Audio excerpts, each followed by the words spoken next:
जय भीम साथियों। और मैं रवि जाटव। जैसा कि आप सभी जानते हैं, अभी एक प्रकरण जो है बहुत ज़्यादा गरमाया हुआ है, जिसमें कि मेवाड़ के महाराणा सांगा जी के ऊपर जो अभद्र टिप्पणी एक सपा के सांसद के द्वारा की गई। हालांकि ये बयान मेरे हिसाब से तो अखिलेश यादव का लिखित था, और बयान दिलवाने के लिए एक दलित सांसद जो रामलीलाल सुमन थे, उनको मोहरा बनाया गया। देखिए, मेरा मानना है कि अखिलेश यादव बहुत सातिर दिमाग के आदमी है।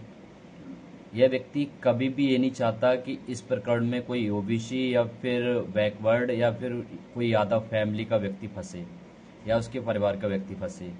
आखिर दलितों को ही क्यों मोहरा बनाया जाता है? अभी आप देख सकते हैं, पिछले कुछ टाइम पहले ही मुंबई के एक मुस्लिम विधायक थे, उनके द्वारा बयान दिलवाया गया।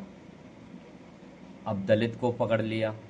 तो भाई, मैं देख रहा हूँ कल से कुछ समाजवादी के समर्थक हैं, समाजवादी पार्टी के, जैसे लक्ष्मण यादव हो गए और सूर्य समाजवादी हो गए, क्रांति कुमार हो गए।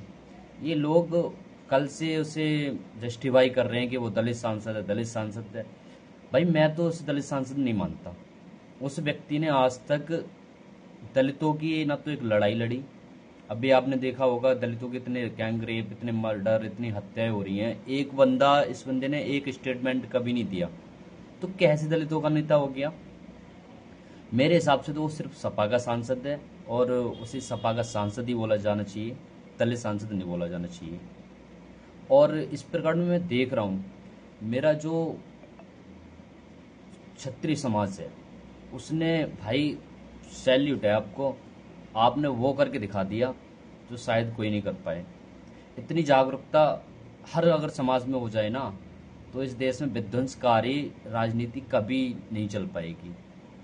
आदरणीय बहन जी हमारी यही इसी राजनीति को बढ़ावा देती हैं कि द्वेष भावना, जातिवाद वाली राजनीति नहीं करनी चाहिए, हमें विकास वाली राजनीति करनी चाहिए।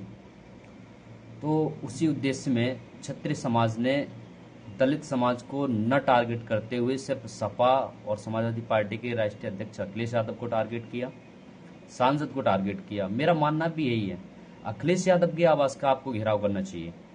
मोहरा तो एक दलित सांसद को बेशक बना दिया गया, मैं मानता हूं उस सांसद के पास बुद्धि नहीं है।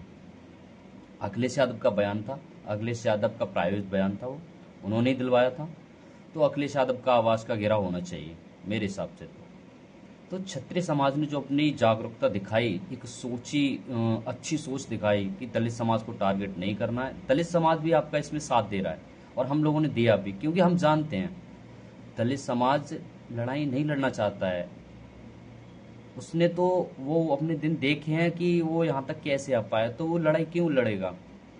लड़ाई लड़वाने वाले कौन लोग हैं आप ये अच्छे से जानते हैं, और आज उन लोगों ने आपसे लड़वाने का काम किया। तो ठाकुर समाज मेरा भाई, काफ़ी अच्छे हैं आप लोग। और आपने अखिलेश यादव का जो ये जातिवाद का एजेंडा था, इसे तोड़ दिया, इसके लिए सैल्यूट। और बहुत अच्छा काम था आपका, और हम लोग भी आपके साथ हैं इस मैटर में।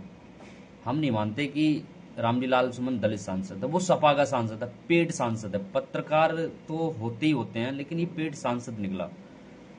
ये सिर्फ दलितों की कोई खबर नहीं उठाता, उनके लिए एक शब्द नहीं बोलता। तो काहे का दलितों का नेता है? कल से कुछ लोग इसको सिद्ध कर रहे हैं कि दलितों का नेता, दलितों का नेता, दलितों का नेता। भाई, हम नहीं मानते ये दलितों का नेता है। हम तो ये मानते हैं कि सपा का नेता था। सही है भाई, होना भी ऐसे चाहिए। क्यों किसी के खिलाफ बोल रहे हो आप लोग? गलत है ना?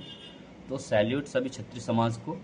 और आपने अच्छा किया, एजेंडा को ध्वस्त कर दिया, अखिलेश यादव की राजनीति का पर्दाफाश कर दिया। ये वो करना चाह रहे थे जो शायद अब नहीं हो पाएगा। तो मैं मानता हूं कि बसपा को और क्षत्रिय समाज को ध्यान रखना चाहिए। आपने लोकसभा में समाजवादी पार्टी को अच्छे स्तर पर वोट दिया, और उसी का परिणाम ये रहा कि आज आपको अपमान सहना पड़ा। लेकिन हमारी पार्टी और हमारी राष्ट्रीय नेतृत्व, हमारी राष्ट्रीय अध्यक्ष ऐसा कभी नहीं करती, इस भावना की राजनीति कभी नहीं करती हैं। तो क्षत्रिय समाज से निवेदन है कि आप अपने अंदर के इंसान को जगाइए और जागरूक बन करके ये देखिए कि कौन वास्तविक में हमारे लिए काम कर सकता है या काम किया है, जिसने प्रदेश के लिए काम किया है। तो सभी को सैल्यूट। जय भीम, जय क्षत्रिय समाज। आपका कार्य एकदम अच्छा था, दिल से धन्यवाद।